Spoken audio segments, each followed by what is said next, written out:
दोस्तों UPSC CSC 2021 का prelims का दोस्तों जीएस का पेपर है। दोस्तों इसके सारे आंसर मैं आपको एक्यूरेट बताने वाला हूं। एक आध क्वेश्चन में डाउट हो सकता है, बाकी दोस्तों सारे क्वेश्चन के आंसर जो है वो 100% रियल है। ठीक है, तो दोस्तों 100% एक्यूरेट आंसर होंगे सभी इसके। तो दोस्तों आप इसे 1 बाय 1 करके स्क्रीनशॉट भी ले सकते हैं, देख सकते हैं, खुद से भी लगा सकते हैं। ठीक है, तो दोस्तों फिर बिना देरी करते हुए शुरू करते हैं पहले क्वेश्चन से। दोस्तों पहला क्वेश्चन है, प्राचीन भारत के इतिहास के संदर्भ में भवभूति, हस्तिमल तथा छिमेश्वर क्यों प्रसिद्ध थे? वे जैन साधु थे, वे नाटककार थे, वे मंदिर वास्तुकार थे, वे दार्शनिक थे। तो दोस्तों इसका राइट आंसर होगा वे नाटककार थे। ठीक है, अब दोस्तों क्वेश्चन नंबर 2 पे चलते हैं। क्वेश्चन नंबर 2 है, निम्नलिखित कथनों पर विचार कीजिए। पहला, 1919 के मॉन्टेग्यू चिमसोट सुधारों में 21 वर्ष से अधिक आयु की सभी महिलाओं के लिए मताधिकार की संस्तुति की गई थी। 1935 के गवर्नमेंट ऑफ इंडिया एक्ट में विधानमंडल में महिलाओं के लिए आरक्षित स्थानों का प्रावधान था। तो दोस्तों इसमें ये देख सकते हो कथन दिए हैं, केवल एक, केवल दो, केवल एक और दो, न तो एक और न ही दो। तो दोस्तों इसका जो राइट आंसर है वो राइट आंसर होगा बी, केवल दो। 1935 के गवर्नमेंट ऑफ इंडिया एक्ट में विधानमंडल में दोस्तों महिलाओं के लिए आरक्षित स्थानों का प्रावधान क्या होगा आपको पता होगा। ठीक है, अब क्वेश्चन नंबर 3 है। क्वेश्चन नंबर 3 है दोस्तों, भारतीय इतिहास में 8 अगस्त 1942 भारत छोड़ो आंदोलन आपको पता होगा के संदर्भ में निम्नलिखित कथनों में से कौन सा सही है? पहला है इसका, AICC द्वारा भारत छोड़ो प्रस्ताव अंगीकार किया गया था। वायसराय की एग्जीक्यूटिव काउंसिलिंग का विस्तार अधिक संख्या में भारतीयों को सम्मिलित करने के लिए किया गया था। और दोस्तों 7 प्रांतों में कांग्रेस मंत्रिमंडलों ने त्याग पत्र दिया था। और दोस्तों क्रिप्स मिशन प्रस्ताव रखा कि द्वितीय विश्व युद्ध समाप्त होते ही संपूर्ण डोमिनियन स्टेट वाले भारतीय संघ की स्थापना की जाएगी। तो दोस्तों इसका राइट आंसर होगा तीसरे का ए।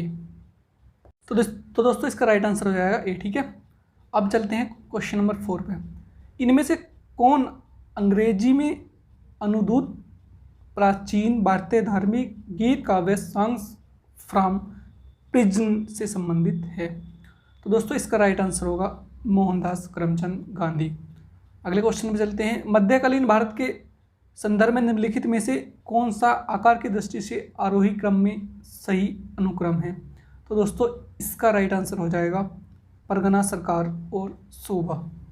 फिर अगला क्वेश्चन है इसका, इनमें से कौन सेक्रेटरी के रूप में हिंदू फीमेल स्कूल से संबंधित है जो बाद में बेथ्यून फीमेल स्कूल के नाम से जाना जाने लगा? तो दोस्तों इसका राइट आंसर हो जाएगा ईश्वर चंद्र विद्यासागर।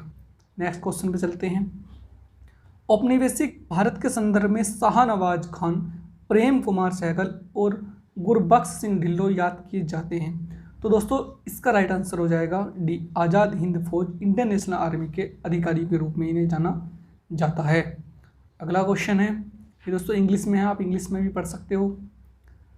दोस्तों क्वेश्चन नंबर 8वां है, भारतीय इतिहास के संदर्भ में निम्नलिखित कथनों में से कौन सा कथन सही है? दोस्तों हैदराबाद राज्य से आरकोट की निजामत का उदय हुआ, विजयनगर साम्राज्य से मैसूर राज्य का उदय हुआ, रुहेलखंड राज्य का गठन अहमद शाह दुरानी द्वारा अधिकृत राज्य क्षेत्र में से हुआ। तो दोस्तों इसका राइट आंसर हो जाएगा पहला और दूसरा, हैदराबाद राज्य से आरकोट की निजामत का उदय हुआ और विजयनगर साम्राज्य से मैसूर राज्य का उदय हुआ। अब दोस्तों अगला क्वेश्चन, क्वेश्चन नंबर 9, निम्नलिखित कथनों में से कौन सा सही है? अजंता गुफाएं वाघोरा नदी की घाटी में स्थित हैं। तो दोस्तों इसका जो राइट आंसर होगा पहला ही राइट आंसर हो जाएगा, अजंता की गुफाएं जो हैं वो वाघोरा नदी की घाटी में स्थित हैं। ठीक है, अब दोस्तों नेक्स्ट क्वेश्चन, निम्नलिखित कथनों पर विचार कीजिए। पहला, यूनिसेफ द्वारा 21 फरवरी को अंतर्राष्ट्रीय मातृभाषा दिवस घोषित किया गया। पाकिस्तान की संविधान सभा में यह मांग रखी गई कि राष्ट्रभाषाओं में बांग्ला को भी सम्मिलित किया जाए। तो दोस्तों इसका राइट आंसर हो जाएगा ये दोवां, पाकिस्तान की संविधान सभा में यह मांग रखी गई थी कि राष्ट्रभाषाओं में बांग्ला को भी सम्मिलित किया जाए। इसका राइट आंसर हो जाएगा बी। ठीक है, अब दोस्तों अगले क्वेश्चन में चलते हैं। क्वेश्चन नंबर 11वां, मुरैना के समीप स्थित 64 योगिनी मंदिर के संदर्भ में निम्नलिखित कथनों पर विचार कीजिए। ठीक है, और नीचे कूट दिए गए हैं। दोस्तों पहले हम पढ़ लेते हैं। यह कच्छ घात राजवंश के शासनकाल में निर्मित एक वृत्ताकार मंदिर है। यह भारत में निर्मित एकमात्र वृत्ताकार मंदिर है। इसका उद्देश्य इस क्षेत्र में वैष्णव पूजा पद्धति को प्रोत्साहन देना था। इसके डिजाइन से यह लोकप्रिय धारणा बनी कि वह भारतीय संसद भवन के लिए प्रेरणा स्रोत रहा था। तो दोस्तों इसका जो राइट आंसर हो जाएगा वो राइट आंसर होगा पहला और चौथा। ठीक है, ये देख सकते हो, ये और ये दोनों इसके गलत हैं। ठीक है दोस्तों, अब अगला क्वेश्चन में चलते हैं 12वें पे। बहुत ही सिंपल और इजी क्वेश्चन है दोस्तों। ये तो आपने पढ़ी रखा होगा। निम्नलिखित में से कौन सा प्राचीन नगर अपने उन्नत जल संचय और प्रबंधन प्रणाली के लिए सुप्रसिद्ध है, जहां बांधों की श्रृंखला का निर्माण किया गया था और संबद्ध जलाशयों में नहर के माध्यम से जल को प्रभावित किया जाता था। इसमें दोस्तों 4 ऑप्शन हैं: धोलावीरा, कालीबंगा, राखीगढ़ी, रोपड़। तो दोस्तों इसका राइट आंसर है धोलावीरा। ठीक है, अब अगले क्वेश्चन पे चलते हैं। Question number 13। 17वीं शताब्दी के पहले चतुर्थांश में निम्नलिखित में से कहाँ ईस्ट इंडिया कंपनी का कारखाना स्थित था? ठीक है, तो दोस्तों इसका राइट आंसर होगा भरूच में था। ठीक है, ए वाला। फिर अगला क्वेश्चन है दोस्तों, गुप्त वंश के पतन से लेकर आरंभिक शताब्दी में हर्षवर्धन के उत्थान तक उत्तर भारत में निम्नलिखित में से किन राज्यों का शासन था? तो दोस्तों इसका राइट आंसर हो जाएगा पहला, तीसरा, चौथा और छठा। ठीक है दोस्तों, पहला, तीसरा, चौथा और छठा। मालवा के इसका नहीं था और देवगिरी के यादव का नहीं था। ठीक है, आप स्क्रीनशॉट ले सकते हो। दोस्तों क्वेश्चन नंबर 15 है, पुर्तगाली लेखक नुनीज के अनुसार विजयनगर साम्राज्य में महिलाएं निम्नलिखित में से किन क्षेत्रों में निपुण थीं? तो दोस्तों इसका राइट आंसर हो जाएगा डीमा, मतलब कुश्ती में भी और दोस्तों ज्योति शास्त्र में भी, लेखाकरण में भी और भविष्यवाणी में भी। ठीक है, क्वेश्चन नंबर 16 पे चलते हैं। आंध्र प्रदेश में मदनपल्ली के संदर्भ में निम्नलिखित में से कौन सा कथन सत्य है? तो इसका राइट आंसर हो जाएगा सीमा। रविन्द्रनाथ टैगोर ने यहाँ राष्ट्रगान का बांग्ला से अंग्रेजी में अनुवाद किया था। अब दोस्तों क्वेश्चन नंबर 17 पे चलते हैं। क्वेश्चन नंबर 17 है, ये देख सकते हो, निम्नलिखित युग्मों पर विचार कीजिए। ऐतिहासिक स्थल और ख्याति का कारण दिया है इनका। ठीक है, तो दोस्तों इसका राइट आंसर हो जाएगा डी। दूसरा और तीसरा मेल खाते हैं, अन्य मेल नहीं खाते। चंद्रकेतुगढ़ जो है टेराकोटा कला की ख्याति के लिए प्रसिद्ध है और गणेश्वर ताम्र कलाकृतियाँ के लिए प्रसिद्ध है। अब अगला क्वेश्चन नंबर 18वां, ये देख सकते हो, निम्नलिखित कथनों पर विचार कीजिए, कौन सा सही है, ये जरूर पढ़ लेना। ठीक है, तो दोस्तों इसका राइट आंसर हो जाएगा केवल एक ही सही है बस। इल्तुतमिश के शासनकाल में चंगेज खां बगोड़े ख्वारिज्म युवराज की खोज में सिंधु नदी तक पहुंचा था। अगला क्वेश्चन नंबर है दोस्तों क्वेश्चन नंबर 19, ये देख सकते हो, निम्नलिखित कथनों पर विचार कीजिए कि कौन सा इनमें सही है। तो इसका राइट आंसर हो जाएगा दोस्तों सी वाला, पहला और तीसरा सही है। संत फ्रांसिस जेवियर जेसुइट संघ ऑर्डर के संस्थापक सदस्यों में से एक थे और गोवा में प्रतिवर्ष संत फ्रांसिस जेवियर के भोज का अनुष्ठान किया जाता है। क्वेश्चन नंबर 20वां दोस्तों, ये देख सकते हो, निम्नलिखित मतलब प्राचीन भारत के इतिहास के संदर्भ में निम्नलिखित कथनों पर विचार कीजिए, कौन सा सही है। तो दोस्तों इसका राइट आंसर हो जाएगा बी, केवल दूसरा सही है। मिताक्षरा व्यवस्था में पुत्र अपने पिता के जीवन काल में ही संपत्ति पर अधिकार का दावा कर सकते थे, जबकि दाय भाग व्यवस्था में पिता की मृत्यु के उपरांत ही पुत्र संपत्ति पर अधिकार का दावा कर सकते थे। क्वेश्चन नंबर 21, ये देख सकते हो दोस्तों, निम्नलिखित में से किसी अर्थव्यवस्था में मुद्रा गुणन में वृद्धि होती है। दोस्तों इकोनॉमिक्स शुरू हो गई, ये 20 क्वेश्चन हिस्ट्री के थे। ठीक है, अब दोस्तों इसका राइट आंसर है सी, लोगों की बैंकिंग आदतों में वृद्धि। ठीक है, अगला क्वेश्चन है, भारतीय अर्थव्यवस्था के संदर्भ में मांग प्रेरित मुद्रास्फीति या उससे वृद्धि निम्नलिखित किन कारणों से होती है। तो दोस्तों इसका राइट आंसर हो जाएगा 1, 2 और 4। ये देख सकते हो 1, 2 और 4, विस्तारकारी नीतियाँ, राजकोषीय प्रोत्साहन और उच्च क्रय शक्ति। ठीक है दोस्तों, अगला आ जाते हैं 23 पर।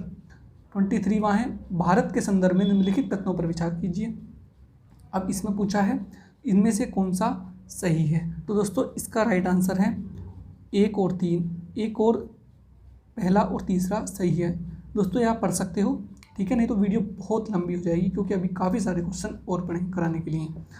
अब वाटर क्रेडिट के संदर्भ में निम्नलिखितों पर विचार कीजिए दोस्तों। ये देख सकते हो, आप पढ़ सकते हो। इसका राइट आंसर हो जाएगा पहला और तीसरा। ठीक है, यह जल एवं स्वच्छता क्षेत्रों में कार्यों के लिए सूक्ष्म वित्त साधनों को लागू करता है। ये देख सकते हो, पढ़ सकते हो इसे आप। अगला क्वेश्चन है क्वेश्चन नंबर 25। इसमें है दोस्तों, भारत के अंतिम उधारदाता लेंडर ऑफ लास्ट रिसॉर्ट के रूप में केंद्रीय बैंक के कार्य में सामान्यतः निम्नलिखित में से क्या सम्मिलित है? तो दोस्तों इसका राइट आंसर हो जाएगा केवल 2, अस्थायी संकट के समय बैंकों के लिए चल निधि उपलब्ध कराना। दोस्तों क्वेश्चन नंबर 26 है, निम्नलिखित में से किसके अंगीकरण को प्रोत्साहन करने के लिए R2 व्यवहार संहिता R2 कोड ऑफ प्रैक्टिसेस साधन उपलब्ध कराती है? दोस्तों 26 का आंसर हो जाएगा एवं इलेक्ट्रॉनिक की पुनर्चक्रण उद्योग में पर्यावरणीय दृष्टि से विश्वसनीय व्यवहार। ठीक है, अब क्वेश्चन नंबर 27, ताम्र प्रगलन संयंत्रों के बारे में चिंता का क्या कारण है? तो दोस्तों 27 का राइट आंसर हो जाएगा दूसरा और तीसरा। ठीक है, ताम्रमल कॉपर स्लैग पर्यावरण में कुछ भारी धातु के निक्षालन लिंचिंग का कारण बन सकता है। वे सल्फर डाइऑक्साइड को एक प्रदूषक के रूप में निर्मुक्त कर सकती हैं। ठीक है, अब अगला है 28वां है भट्टी तेल फर्नेस ऑयल के संदर्भ में निम्नलिखित कथनों पर विचार कीजिए। दोस्तों इसका राइट आंसर हो जाएगा पहला, दूसरा और तीसरा, तीनों ही है इसमें। यह तेल परिष्करणियों मतलब रिफाइनरियों का एक उत्पाद है। कुछ उद्योग इसका उपयोग ऊर्जा पावर उत्पादन के लिए करते हैं। इसके उपयोग में पर्यावरण में गंधक का उत्सर्जन होता है। तीनों बिल्कुल सही हैं। ठीक है, अब 28वां देख सकते हो, ब्लू कार्बन क्या है? ठीक है दोस्तों, ब्लू कार्बन क्या है? इसका राइट आंसर हो जाएगा महासागरों और तटीय पारिस्थितिक तंत्रों द्वारा प्रग्रहित कार्बन। ठीक है, अगला क्वेश्चन नंबर 30वां है, प्रकृति में निम्नलिखित में से किन जीवों के मृदा विहित सतह पर जीवित पाए जाने की सर्वाधिक संभावना है? दोस्तों इसका 30वें का राइट आंसर हो जाएगा सी। ठीक है, दूसरा और तीसरा, लाइकेन और मांस। अब क्वेश्चन नंबर 31, निम्नलिखित कथनों पर विचार कीजिए। ठीक है, इनमें से कौन से कथन सही है? तो दोस्तों इसका राइट आंसर हो जाएगा दूसरा और तीसरा। भारतीय संविधान के कतिपय प्रावधान केंद्र सरकार को जनहित में आरबीआई को निर्देश देने का अधिकार देते हैं। आरबीआई का गवर्नर अपना अधिकार आरबीआई अधिनियम से प्राप्त करता है। ठीक है, फिर क्वेश्चन नंबर 32 का जो हमारा राइट आंसर हो जाएगा डी, पहला, दूसरा और तीनों कथन सही हैं। या पढ़ सकते हो, सभी अनियमित मजदूर कर्मचारी भविष्य निधि सुरक्षा के हकदार हैं। सभी अनियमित मजदूर नियमित कार्य समय एवं समयोपरि भुगतान के हकदार हैं और सरकार अधिसूचना के द्वारा यह विनिर्दिष्ट कर सकती है कि कोई प्रतिष्ठान या उद्योग केवल अपने बैंक खाते के माध्यम से मजदूरी का भुगतान करेगा। ठीक है, अब अगले नेक्स्ट क्वेश्चन है दोस्तों, आर्थिक मंदी के समय निम्नलिखित में से कौन सा कदम उठाए जाने की सार्वभौमिक संभावना होती है? ठीक है दोस्तों, सार्वजनिक परियोजनाओं पर व्यय में वृद्धि करना। ठीक है, इसका राइट आंसर हो जाएगा। अगला है, निम्नलिखित कथनों पर विचार कीजिए। अन्य बातें या परिवर्तित रहने पर भी किसी वस्तु के लिए बाजार मांग बढ़ सकती है यदि। दोस्तों सारे जो इकोनॉमिक्स के क्वेश्चन है वो कॉन्सेप्ट वाइज है, जिसे कॉन्सेप्ट पता होगा वो इन क्वेश्चनों को कर सकता है। इसका राइट आंसर हो जाएगा पहला और चौथा। इसकी स्थानपन्न वस्तु की कीमत में वृद्धि हो। दोस्तों एक हिंदी मीडियम में एक सबसे बड़ी जो दिक्कत होती है शब्दों को लेकर होती है। देख सकते इकोनॉमिक्स के शब्द कैसे कैसे हैं, इसकी कीमत घटती है। ठीक है, अब अगला है 35वां, भारत में शहरी सहकारी बैंकों के संदर्भ में निम्नलिखित कथनों पर विचार कीजिए। इसका राइट आंसर हो जाएगा दूसरा और तीसरा। वे इक्विटी शेयर और अधिमान शेयर जारी कर सकता है। उन्हें वर्ष 1966 में एक संशोधन के द्वारा बैंक के विनिमय अधिनियम 1949 के कार्य क्षेत्र में लगाया गया था। दोस्तों शहरी सहकारी बैंक के संदर्भ में है। अब क्वेश्चन नंबर 36 दोस्तों 36 का, भारतीय सरकारी बांड प्रतिफल निम्नलिखित में से किनसे प्रभावित होता है? दोस्तों इसका राइट आंसर है तुम्हारा, तीनों राइट आंसर है इसके। ठीक है, यूनाइटेड स्टेट्स फेडरल रिजर्व की कार्यवाही पर, भारतीय रिजर्व बैंक की कार्यवाही पर, मुद्रास्फीति एवं अल्प विधि ब्याज पर। अगला है दोस्तों 37, निम्नलिखित पर विचार कीजिए। दोस्तों उपयुक्त में से किन्हें विदेशी प्रत्यक्ष निवेश में सम्मिलित किया जा सकता है? दोस्तों इसका राइट आंसर है केवल तीसरा, वैश्विक निक्षेपागार डिपॉजिटरी प्राप्तियों को ही। ठीक है। अगला है 38वां, निम्नलिखित कथनों पर विचार कीजिए। किसी मुद्रा के अवमूल्यन का प्रभाव यह है कि वह अनिवार्य रूप से, 38 का दोस्तों राइट आंसर है एक, केवल एक होगा, विदेशी बाजारों में घरेलू निर्यातों की प्रतिस्पर्धात्मकता को बढ़ाता है। ठीक है। अब 39वां क्वेश्चन है, भारत में काले धन के सृजन के निम्नलिखित प्रभावों में से कौन सा भारत सरकार की चिंता का प्रमुख कारण है? दोस्तों इसका 39 का राइट आंसर है डी, कर अपवंचन के कारण राजकोष में राजस्व की हानि। दोस्तों अगला क्वेश्चन है क्वेश्चन नंबर 40वां, निम्नलिखित में से कौन सा अपने प्रभाव में सर्वाधिक मुद्रास्फीति कारक हो सकता है? तो इसका राइट आंसर दोस्तों बजट घाटे के वित्तीय के लिए नई मुद्रा का सृजन करना। ठीक है। अब दोस्तों अगला क्वेश्चन देख लेते हैं, क्वेश्चन नंबर 41वां, निम्नलिखित में से किसका उपयोग प्राकृतिक मच्छर प्रतिकर्षी तैयार करने में किया जाता है? तो दोस्तों इसका राइट आंसर है सी, लेमन घास का। अगला क्वेश्चन है 42वां, जीवों के निम्नलिखित प्रकारों पर विचार कीजिए। तो दोस्तों इसका राइट आंसर है दूसरा और तीसरा, सही बैक्टीरिया और डाइट। उपयुक्त में से कौन सा जीव महासागर की आहार श्रृंखलाओं में प्राथमिक उत्पादक है? ठीक है दोस्तों, ये प्राथमिक उत्पादक जो हैं ये दूसरा और तीसरा हैं। ठीक है, सही बैक्टीरिया और डाइटम। अगला है 43वां, निम्नलिखित प्राणियों पर विचार कीजिए। ठीक है दोस्तों, उपयुक्त में से कौन से जीव पर भक्षियों द्वारा पकड़े जाने की संभावना को कम करने के लिए स्वयं को लपेटकर अपने सुभेद अंगों की रक्षा करते हैं? तो दोस्तों इसका राइट आंसर है डी, पहला और तीसरा, जाहक और वज्रशल्क। ठीक है, पेंगोलिन जिसे बोलते हैं। अब 44 का आंसर है, ये देख सकते हो, वनों पर न्यूयॉर्क घोषणा के संदर्भ में निम्नलिखित में से कौन से कथन सत्य हैं? दोस्तों 44 का राइट आंसर है पहला, दूसरा और चौथा, पहला, दूसरा और चौथा। ठीक है, 2014 में संयुक्त राष्ट्र जलवायु शिखर सम्मेलन में पहली बार इसका समर्थन किया गया था। इसमें वन के ह्रास को रोकने के लिए एक वैश्विक समय रेखा का निर्धारण का समर्थन किया गया था। भारत इसके प्रारंभ के समय हस्ताक्षरकर्ताओं में से एक था। ठीक है, अब 45 देख सकते हैं। 45 का जो दोस्तों ये सारे ठीक हैं, ये देख सकते हो, तंत्रिका अपहास समस्याओं के लिए उत्तरदायी माने जाने वाले मैग्नेटाइट कण पर्यावरणीय प्रदूषकों के रूप में निम्नलिखित में से किनसे उत्पन्न होते हैं? दोस्तों इसके सेरा राइट आंसर है मोटर गाड़ी के ब्रेक से, मोटर गाड़ी के इंजन से, घरों में प्रयोग होने वाले माइक्रोवेव स्टोव से, और दोस्तों बिजली संयंत्र से, और टेलीफोन लाइन से। अगला क्वेश्चन है दोस्तों 50वां, ये देख सकते हो आप, 45 तक आए थे, अब 46 पे चलते हैं। निम्नलिखित में से कौन सा जीव निस्यंदक भोजी मतलब फिल्टर फीडर है? 46 का दोस्तों राइट आंसर है सी, सीप, ऑयस्टर। दोस्तों 47 पे चलते हैं। निम्नलिखित जैव भू रासायनिक चक्रों में से किसमें चट्टानों का अपक्षय चक्र में प्रवेश करने वाले पोषक तत्वों के निर्मुक्त होने का मुख्य स्रोत है? दोस्तों 47 का राइट आंसर है सी, फास्फोरस चक्र। आपने चक्र तो पढ़े होंगे। ठीक है, ये इन्वायरमेंट के सारे सवाल हैं।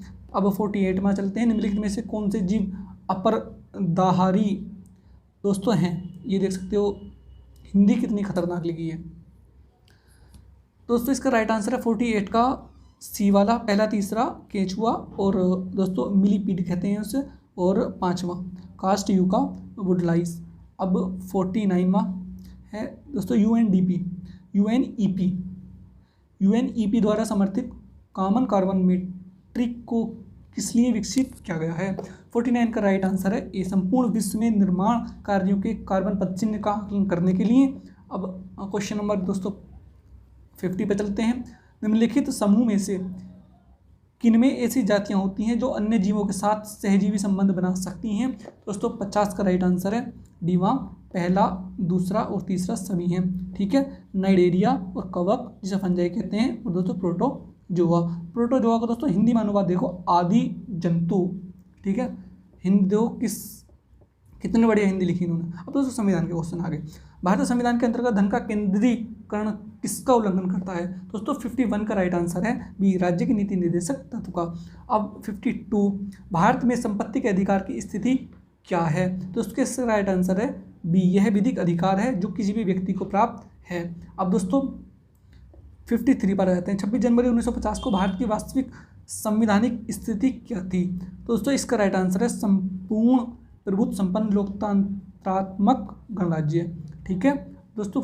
क्वेश्चन नंबर 54, संवैधानिक सरकार का आशय क्या है? 54 का राइट आंसर है डी, कोई सरकार जो संविधान की सीमाओं से परिबद्ध हो। अब क्वेश्चन नंबर 55, भारत के संदर्भ में हलबी हो और कुई पद किससे संबंधित है? तो इसका राइट आंसर है जनजातीय भाषा। अब दोस्तों 56 पर चलते हैं, भारत रत्न और पद्म पुरस्कार के संबंध में निम्नलिखित कथनों पर विचार कीजिए। दोस्तों अब तक पुरस्कार से तो क्वेश्चन आते थे, खेलों से नहीं आते थे, इस बार खेलों से भी क्वेश्चन आए हैं। 56 का दोस्तों इसका राइट आंसर है डी, पहला दूसरा तीसरा तीनों ठीक हैं बिल्कुल। भारत रत्न और पद्म पुरस्कार भारत के संविधान के अनुच्छेद 18(1) के अंतर्गत उपाधियां हैं। वर्ष 1954 में प्रारंभ किए गए पद्म पुरस्कार को केवल एक बार निलंबित किया गया था। किसी वर्ष विशेष में भारत रत्न पुरस्कारों की अधिकतम संख्या 5 तक सीमित है। अब दोस्तों अगले क्वेश्चन पर जाते हैं 56 से निम्नलिखित कथनों पर विचार कीजिए। ठीक है दोस्तों, 57 का जो राइट आंसर है वो है डी वाला। कथन एक सही है, सही नहीं है, किंतु कथन 2 सही है। इसका राइट आंसर कथन 2 है। बस दोस्तों ये देख सकते हो, शहरी वनों को बढ़ाने और संपोषित करने के लिए प्रतिबद्धता को देखते हुए हैदराबाद का 1 वर्ष के लिए इस मान्यता हेतु चयन किया गया था। ठीक है, अब दोस्तों अगले क्वेश्चन पर चलते हैं। क्वेश्चन नंबर 58 पर, वर्ष 2000 में प्रारंभ किए गए लारियस विश्व खेल पुरस्कार लार्जेस्ट वर्ल्ड स्पोर्ट अवार्ड के संबंध में निम्नलिखित कथनों पर विचार कीजिए। दोस्तों 58 का जो राइट आंसर है वो सी वाला हो जाएगा, पहला और तीसरा। अमेरिकी गोल्फ खिलाड़ी टाइगर वुड्स इन पुरस्कार का सर्वप्रथम विजेता है। अन्य खिलाड़ियों की तुलना में रॉजर फेडरर को यह पुरस्कार सर्वाधिक बार मिला है। अब दोस्तों 59 पर चलते हैं। 59 का है 32वें ग्रीष्मकालीन ओलंपिक के संदर्भ में निम्नलिखित कथनों पर विचार कीजिए। दोस्तों इस बार कुछ कैंडिडेट्स कह रहे हैं कि स्पोर्ट्स से क्वेश्चन आए हैं, तो दोस्तों आपको पता हो कि ओलंपिक हुए हैं तो आना तो डेफिनेटली आना तो है ही क्वेश्चन। इसका राइट आंसर है दोस्तों दूसरा। इस ओलंपिक में sport, climbing, surfing, skateboarding, karate तथा बेसबॉल को शामिल किया गया है। ठीक है, अगला क्वेश्चन है 60वां। ठीक है, आईसीसी वर्ल्ड टेस्ट चैंपियनशिप के संदर्भ में निम्नलिखित कथनों पर विचार कीजिए। दोस्तों इसका राइट आंसर है डी, न तो दोस्तों 1 है और न ही 2 है। ठीक है, अब अगले क्वेश्चन पर चलते हैं 61वां। निम्नलिखित कथनों पर विचार कीजिए। दोस्तों शहर का अधिकार एक सम्मत मानव अधिकार है तथा इस संबंध में संयुक्त राष्ट्र हैबिटेट प्रत्येक देश द्वारा की गई प्रतिबद्धताओं को मॉनिटर करता है। और दोस्तों शहर का अधिकार शहर के प्रत्येक निवासी को शहर में सार्वजनिक स्थलों को वापस लेने एवं सार्वजनिक सहभागिता का अधिकार देता है। दोस्तों पहला और दूसरा सही है, तीसरा गलत है। तो इसका राइट आंसर हो जाएगा दोस्तों सी, पहला और दूसरा। अगले क्वेश्चन में चलते हैं 62 पर, भारत के संदर्भ में निम्नलिखित कथनों पर विचार कीजिए। तो दोस्तों 62 का जो राइट आंसर हो जाएगा वो बी, केवल दूसरा। न्यायिक हिरासत के दौरान मामले के प्रभारी पुलिस अधिकारी न्यायालय की अनुमति के बिना संदिग्ध व्यक्ति से पूछताछ नहीं कर सकते हैं। ठीक है दोस्तों, अब 63 पर आ जाते हैं। 63 है, भारत के संदर्भ में निम्नलिखित कथनों पर विचार कीजिए। 63 का राइट आंसर रहेगा बी।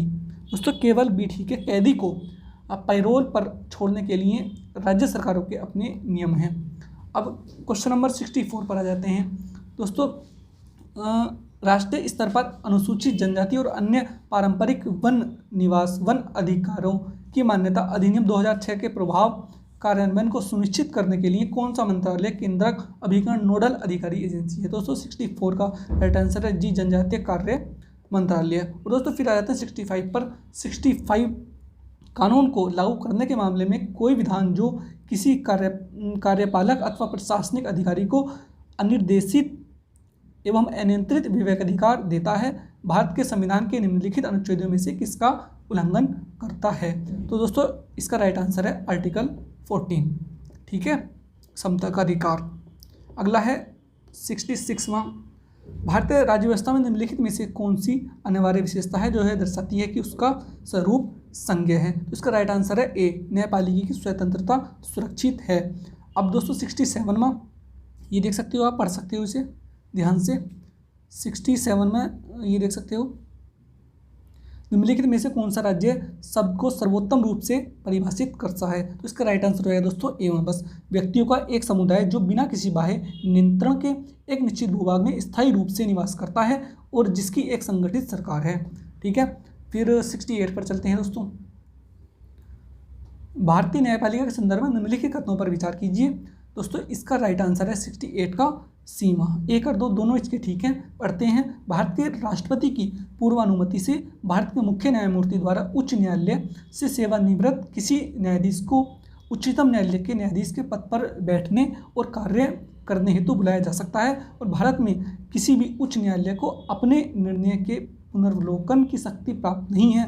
दोस्तों सुप्रीम कोर्ट को तो है, पर दोस्तों ये देख सकते हो उच्च न्यायालय को नहीं है, उच्चतम न्यायालय को है, जैसा कि उच्चतम न्यायालय के पास है। अगला है दोस्तों 69 में भारत के संदर्भ में निम्नलिखित कथनों पर विचार कीजिए। 69 का राइट आंसर है ए, केवल पहला ही ठीक है। भारत में केवल एक ही नागरिकता और एक ही अधिवास है, ठीक है। अगला 70वां, निम्नलिखित में से कौन सा कारक किसी उदार लोकतंत्र में स्वतंत्रता की सर्वोत्तम सुरक्षा को नियत करता है? दोस्तों 70 का राइट आंसर है डी, शक्तियों का पृथक्करण। दोस्तों आपको पता होगा, ठीक है। अब 71 क्वेश्चन पर चलते हैं। अब ये कुछ ज्योग्राफी के क्वेश्चन आ गए शायद। सवाना की वनस्पति में बिखरे हुए छोटे वृक्षों के साथ घास के मैदान होते हैं, किंतु विस्तृत क्षेत्र में कोई वृक्ष नहीं होता। ऐसे क्षेत्रों में वन विकास सामान्यतः एक या एकाधिक या कुछ परिस्थितियों के संयोजन के द्वारा नियंत्रित होते हैं। ऐसी परिस्थितियां निम्नलिखित में से कौन सी है? तो 71 का दोस्तों इसका राइट आंसर हो जाएगा सी। दूसरा, तीसरा और चौथा इसका आंसर ठीक है, ठीक है। अग्नि चढ़ने वाले तृणभक्षी प्राणी, दोस्तों मौसमी वर्षा। अगला क्वेश्चन है 72वां, पृथ्वी ग्रह पर जल के संदर्भ में निम्नलिखित कथनों पर विचार कीजिए। तो दोस्तों इसका राइट आंसर है बी, ध्रुवीय हिमच्छद और हिमनदों में जल की मात्रा भूजल की मात्रा से अधिक है। फिर दोस्तों 73 पर आ जाते हैं। ये देख सकते हो आप, निम्नलिखित कथनों पर विचार कीजिए। दोस्तों 73 का जो राइट आंसर है वो है बी। तीसरा, चौथा और पांचवा इसका ठीक है। ये सही वाली पढ़ लेते हैं। भारत में अधिकांश इमली लघु वनोत्पाद के रूप में संग्रहित की जाती है। भारत इमली और मोरिंगा के बीज निर्यात करता है। मोरिंगा और इमली के बीज का उपयोग जैव ईंधन के उत्पादन में किया जाता है, ठीक है। अब अगला है 74 देख लेते हैं। भारत में काली कपास मृदा की रचना निम्नलिखित में से किसके अपक्षयण से हुई है? दोस्तों इसका राइट आंसर है बी, विदरी फिसर ज्वालामुखी चट्टानों से, ठीक है। अब दोस्तों 75 पर चलते हैं। क्वेश्चन 75 है, पुनः संयोजित, ठीक है, वेक्टर वैक्सीन से संबंधित हाल के विकास के संदर्भ में निम्नलिखित कथनों पर विचार कीजिए। तो दोस्तों इसका राइट आंसर है सीवा, मतलब पहला और दूसरा दोनों ठीक हैं। इन वैक्सीनों के विकास में अनुवांशिकी इंजीनियरिंग का प्रयोग किया जाता है। जीवाणु और विषाणु का प्रयोग रोगवाहक वेक्टर के रूप में किया जाता है, ठीक है। अब अगले क्वेश्चन में चलते हैं 76। ये दोस्तों विज्ञान और प्रौद्योगिकी से हैं। 76 में देख लेते हैं, इसके भी दोनों ठीक हैं। अनुवांशिक रोगों के संदर्भ में निम्नलिखित कथनों पर विचार कीजिए। पहला और दूसरा दोनों ठीक हैं। अंडों के अंतपात्र इन विट्रो निषेचन से या तो पहले या बाद में सूत्रकणिका प्रतिस्थापन, ठीक है, चिकित्सक द्वारा सूत्रकणिका रोगों, ठीक है, को माता पिता से संतान में जाने से रोका जा सकता है। अब दोस्तों इसका दूसरा है, किसी संतान में सूत्रकणिका रोग अनुवांशिक रूप से पूर्णतः माता से जाता है, न कि पिता से। अगला है 77वां। दोस्तों 77वां का जो राइट आंसर हो जाएगा वो बी वाला, अनुवांशिक रूप से रूपांतरित फसली पादपों का विकास, ठीक है। बाड़ीवाल 1 और बाड़ीवाल वालगार्ड, दोस्तों सॉरी वालगार्ड 1 और वालगार्ड 2 प्रौद्योगिकियों का उल्लेख किसके संदर्भ में किया जाता है? दोस्तों इसका राइट आंसर है अभी, अनुवांशिक रूप से रूपांतरित फसली पादपों का विकास। अब दोस्तों 78 में पे चलते हैं। किसी प्रेशर कुकर में जिस तापमान पर खाद पकाए जाते हैं वह मुख्यतः निम्नलिखित में से किस पर निर्भर करता है? तो दोस्तों 78 का राइट आंसर हो जाएगा डी, पहला, दूसरा और तीसरा। ढक्कन में स्थित छिद्र का क्षेत्रफल, ज्वाला का तापमान और ढक्कन का भार तीनों पर निर्भर करता है। अब जाते हैं 79 पे। 79 निम्नलिखित पर विचार कीजिए। उपयुक्त में से इन्हें कृत्रिम संश्लेषित माध्यम से संवर्धित किया जा सकता है। तो दोस्तों इसका राइट आंसर हो जाएगा 79 का ए, पहले और तीसरे को, पहले और दूसरे को, जीवाणु और कवक को, ठीक है। अगला है निम्नलिखित पर विचार कीजिए। तो दोस्तों इसका 80 का जो राइट आंसर है बी है, बस ओनली फॉर 2 ठीक है इसका। कभी कभी सामान्यतः जुकाम एडिनो वायरस के कारण होता है, जबकि एड्स रेट्रोवायरस के कारण होता है। अब 81 पर चलते हैं। 81 है स्थायी कृषि परमाकल्चर पारंपरिक रासायनिक कृषि से किस तरह से भिन्न है। तो दोस्तों ये देख सकते हो कृषि का कितने बेहतरीन क्वेश्चन आए हैं कृषि के। ठीक है, 81 का राइट आंसर हो जाएगा बी, पहला दूसरा और चौथा ठीक है, बाकी जो तीसरा वाला है वो गलत है। स्थायी कृषि एक धान्य कृषि पद्धति को हतोत्साहित करता है, किंतु पारंपरिक रासायनिक कृषि में एक धान्य कृषि पद्धति की प्रधानता है। ठीक है, अब दूसरा, पारंपरिक रासायनिक कृषि के कारण मृदा की लवणता में वृद्धि हो सकती है, किंतु इस तरह की परिघटना स्थायी कृषि में दृष्टिगोचर नहीं होती है दोस्तों। और फॉर्मा तीसरा तो गलत ही है दोस्तों। ये देख सकते हो मल्चिंग की प्रथा स्थानीय कृषि में काफ़ी महत्वपूर्ण है, किंतु पारंपरिक रासायनिक कृषि में ऐसी प्रथा आवश्यक नहीं है। दोस्तों 82 पर चलते हैं। ताड़ तेल पाम ऑयल के संदर्भ में निम्नलिखित कथनों पर विचार कीजिए। दोस्तों 82 का जो राइट आंसर हो जाएगा बी, इसका दूसरा और तीसरा ठीक है। ताड़ तेल लिपस्टिक और इत्र बनाने वाले कुछ उद्योग के लिए कच्चा माल है। ताड़ तेल का उपयोग जैव डीजल के उत्पाद में किया जाता है। ठीक है, अब अगले क्वेश्चन पर चलते हैं 83 पर। 83 है सिंधु नदी प्रणाली के संदर्भ में निम्नलिखित 4 नदियों में से 3 नदियां इनमें से किसी एक नदी में मिलती हैं जो सीधे सिंधु नदी से मिलती है। निम्नलिखित कथनों में से वह नदी कौन सी है जो सिंधु नदी से सीधे मिलती है। दोस्तों बहुत ही सिंपल इसका आंसर हो जाएगा सतलज। आपको पता होगा ये सतलज डायरेक्ट सिंधु से मिलती है और सतलज में ये मिलती हैं सारी चेनाब, झेलम और रावी। ठीक है, ये सिंधु नदी तंत्र की सारी नदी हैं। अगले पर चलते हैं 84 पर। भारत के संदर्भ में डीडवाना, कुचामल, सुरगोल और खाटू किनके नाम हैं। दोस्तों इसका राइट आंसर हो जाएगा लवण झील के नाम है। अगला 85 पर चलते हैं। निम्नलिखित नदियों पर विचार कीजिए। दोस्तों 85 का राइट आंसर है बी, उपयुक्त में से कौन सी नदी पूर्वी घाटी से दोस्तों कौन सी निकलती हैं। ठीक है, दूसरी और चौथी वंशधारा और नागावली निकलती हैं। अब 86 पर चलते हैं दोस्तों। 86 ये देख सकते हो। निम्नलिखित कथनों पर विचार कीजिए कौन से कथन इसमें ठीक है। 86 का दोस्तों राइट आंसर है बी, दूसरा और तीसरा ठीक है, पहला गलत है। भारत ने अंतर्राष्ट्रीय जल क्षेत्र में समुद्र संस्तरीय खनिजों की खोज के लिए लाइसेंस प्राप्त किया है। दुर्लभ मृदा खनिज रेसर अर्थ मिनरल अंतर्राष्ट्रीय जल क्षेत्र में समुद्र अधिस्थल पर उपलब्ध है। ठीक है, अब 87 पर चलते हैं। निम्नलिखित में से कौन सी फसल न्यूनतम जल दक्ष लीस्ट वाटर एफिशिएंट फसल है। तो दोस्तों 87 का राइट आंसर है ए, गन्ना। अब 88 पर चलते हैं दोस्तों। 88 में हम निम्नलिखित कथनों पर विचार कीजिए। इसका राइट आंसर है दोस्तों ए कर दो, दोनों ठीक हैं इसके। उष्ण कटिबंधीय क्षेत्र में व्यापारिक पवनों के प्रभाव के कारण पूर्वी खंडों की तुलना में महासागरों के पश्चिमी खंड अधिक उष्ण होते हैं। शीतोष्ण क्षेत्र में पश्चिमी पवन पश्चिमी खंडों की तुलना में महासागरों के पूर्वी खंडों को अधिक उष्ण बनाते हैं। तो दोस्तों दोनों ठीक हैं। अब चलते हैं 89 पर। ये देख सकते हो दोस्तों, ये कितना अच्छा सवाल है। अच्छे का मतलब जलवायु अनुकूल कृषि क्लाइमेट स्मार्ट एग्रीकल्चर के लिए भारत की तैयारी के संदर्भ में निम्नलिखित कथनों पर विचार कीजिए दोस्तों। इसका 89 का जो राइट आंसर हो जाएगा मैं आपको बता दूं डी में हो जाएगा। पहला दूसरा और तीसरा तीनों इसके ठीक हैं। बिल्कुल पढ़ लेते हैं एक एक करके इन्हें। भारत में जलवायु स्मार्ट ग्राम, क्लाइमेट स्मार्ट विलेज दृष्टिकोण, अंतर्राष्ट्रीय अनुसंधान कार्यक्रम, जलवायु परिवर्तन कृषि एवं खाद्य सुरक्षा CCFMS द्वारा संचालित परियोजना का एक भाग है। और दूसरा CCFS परियोजना अंतर्राष्ट्रीय कृषि अनुसंधान हेतु परामर्शदात्री समूह दोस्तों CGIAR के अधीन संचालित किया जाता है, जिसका मुख्यालय फ्रांस में है।